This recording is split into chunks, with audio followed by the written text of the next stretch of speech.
Hello students, सो आज हमारा topic है diagnostic evaluation. It is usually done in the beginning of teaching learning process in order to find out the specific weaknesses and strengths either on an individual or at class level.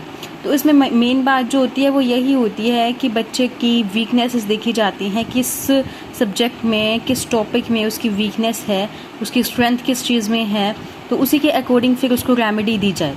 तो diagnose का मतलब क्या होता है? Actually वही होता है same कि जैसे हम लोग मेडिकल टर्म्स में डायग्नोसिस, डॉक्टर डायग्नोज करता है हमारा कोई भी हमें डिसीज़ है अगर, तो डायग्नोसिस होती है हमारी, मतलब डायग्नोस हमें जांच करता है कि हमें क्या सिम्टम्स हैं, हमें तो उस सिम्टम्स के अकॉर्डिंग हमें उन्हें डिसीज़ का पता लगता है और फिर हमें उसी की सिम्टम्स को ख़त्म करने के लिए, उस डिसीज़ को ख़त्म करने के लिए हमें रेमेडी दी जाती है या दवाइयाँ दी जाती हैं.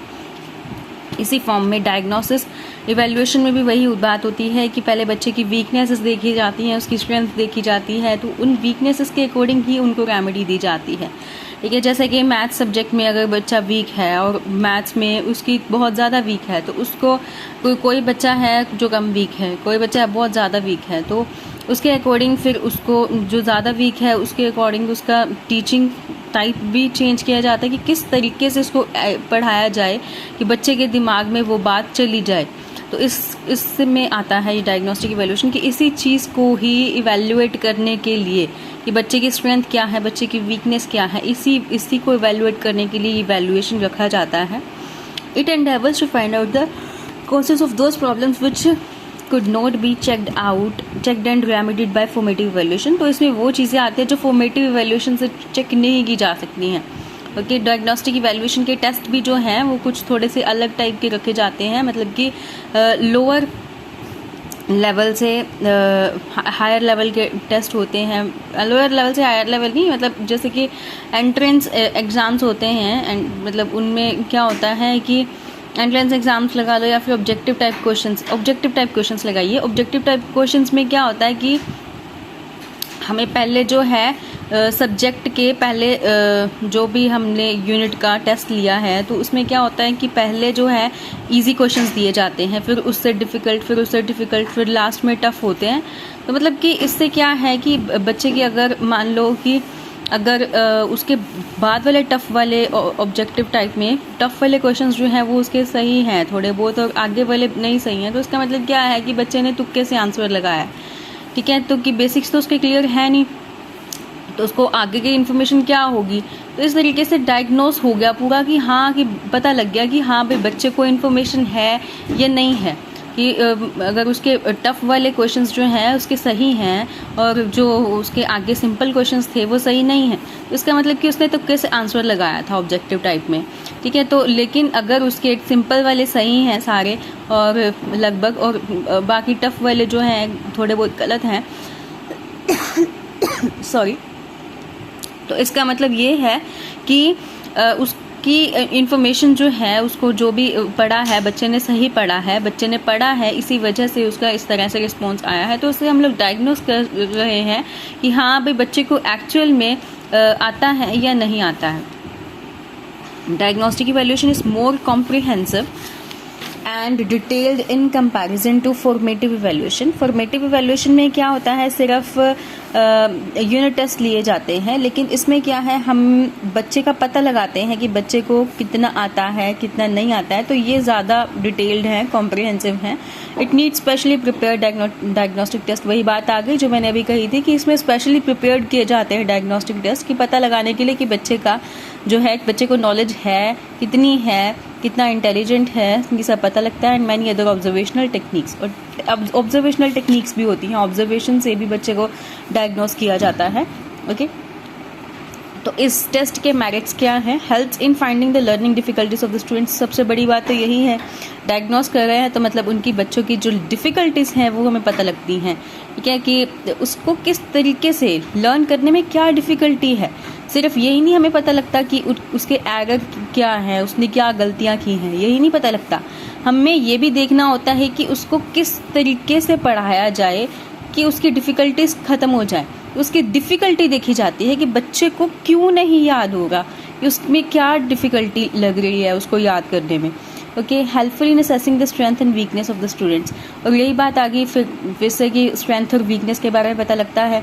Helpful in finding cause of problems of educational system, तो इसमें ये भी पता लगता है, बहुत बड़ी बात है भाई, कि एजुकेशनल सिस्टम के भी प्रॉब्लम्स के बारे में पता लगता है कि अगर मोस्ट ऑफ द स्टूडेंट्स का रिजल्ट जो है वो बुरा है तो इसका मतलब ये है कि एजुकेशन सिस्टम में ही कुछ प्रॉब्लम है। तो कॉजेस ऑफ प्रॉब्लम्स पता लगते हैं कि प्रॉब्लम क्यों है, किस वजह से प्रॉब्लम्स आ रही हैं, कि बच्चे की रिस्पॉन्स को देखकर पता लगाया जाता है कि किस वजह से प्रॉब्लम्स आ रही हैं।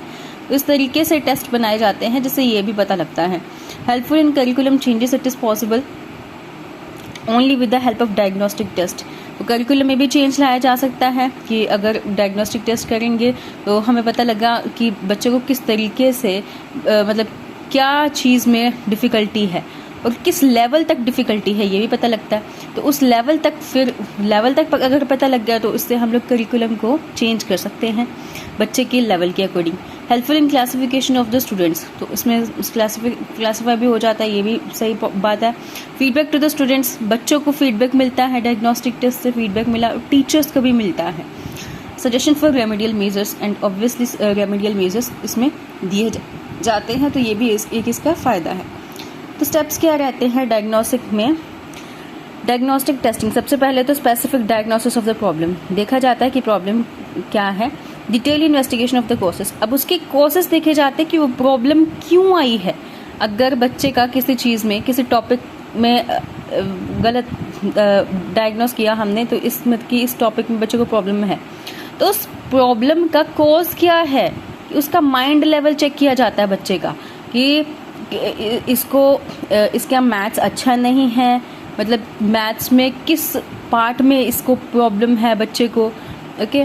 या फिर साइंस है कि उसका कोज क्या है प्रॉब्लम का, कि बच्चे को क्यों नहीं समझ में आ रहा, बच्चे का IQ कम है, या बच्चे को इंटरेस्ट नहीं है इस सब्जेक्ट को पढ़ने में, या फिर उसको हेल्प नहीं मिल रहा, कोई गाइडेंस नहीं है बच्चे को।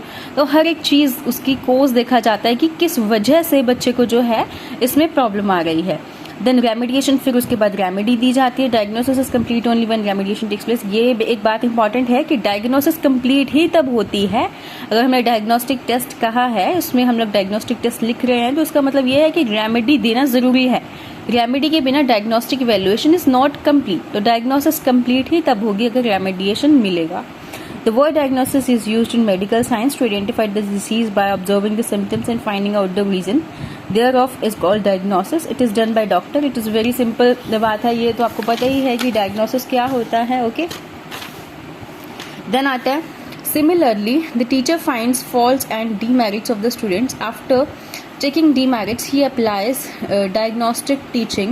It is the process by which we try to find out the reason of problems related to teaching and decide about their remedies. Example, for removing weaknesses and backwardness, it is necessary to find out in what circumstances he commits mistakes, what is reason behind it, and what type of mistakes are often seen. What tests are conducted to improve and remove the mistakes of the students are called diagnostic test. वही बात आ गई, बच्चे की weaknesses देखी जाती है, उसकी backwardness. तो ज़रूरी है to find out in what circumstances, कि किस वजह से, मतलब किस सर्कमस्टांसेस में वो ज़्यादा से ज़्यादा, मतलब कौन से ऐसे सर्कमस्टांसेस हैं उसमें वो मिस्टेक वो बार बार कमिट कर रहा है। ठीक है, किसी बच्चे को कई बार ये भी हो जाता है कि बच्चे जो है वो नर्वस हो जाते हैं, नर्वस होने की वजह से वो मिस्टेक कर रहे हैं, तो उसमें देखा जाता है, यही डायग्नोसिस है कि उसमें देखा जा रहा है, डायग्नोस किया जा रहा है कि किस वजह से बच्चा जो है वो वही मिस्टेक को बार बार कर रहा है। ठीक है, तो उस चीज़ को दूर किया जाता है, उसको रेमेडी दी जाती है। What is reason behind it and what type of mistakes are often seen, what test are conducted to improve. तो वो जो टेस्ट जो कंडक्ट किए जाते हैं उनको इम्प्रूव करने के लिए और उन मिस्टेक्स को रिमूव करने के लिए उनको डायग्नोस्टिक टेस्ट कहा जाता है। तो रेमेडियल इंस्ट्रक्शंस क्या है? If the difficulty of the students is not resolved even after remedial work then the whole problem should be changed. तो इंस्ट्रक्शंस, रेमेडियल इंस्ट्रक्शंस में क्या किया जाता है, रेमेडी किस तरह से दी जाती है? अगर बच्चे की प्रॉब्लम जो है वो नहीं रिजॉल्व हो रही है रेमेडियल वर्क देने के बाद भी, तो whole problem should be change. तो जो भी बच्चे को टीच करवाने का जो तरीका है उसको बिल्कुल चेंज कर दिया जाता है। ओके, स्टूडेंट्स या फिर टीचर को चेंज कर दिया जाता है, जो भी करना होता है फिर किया जाता है। Students should be given books, magazines and literature related with the weaknesses. तो वो जो उसकी वीकनेस के से रिलेटेड जो भी है उसके अकॉर्डिंग उसको बुक्स दी जानी चाहिए, उसको मैगजीन दी जाती हैं। Teacher should work patiently because there will be a very slow improvement by remedial measures in the students of average and below average intelligence. तो जो बच्चे एवरेज या बिलो एवरेज हैं तो वो बहुत ही धीरे से वो रिकवर करते हैं, तो उनके लिए टीचर को पेशेंटली होना चाहिए। Okay, teacher should always encourage the progressive students, और टीचर को प्रोग्रेसिव स्टूडेंट्स को ऑलवेज इंकरेज करना चाहिए। So this was all about the diagnostic test, diagnostic evaluation. Thank you students.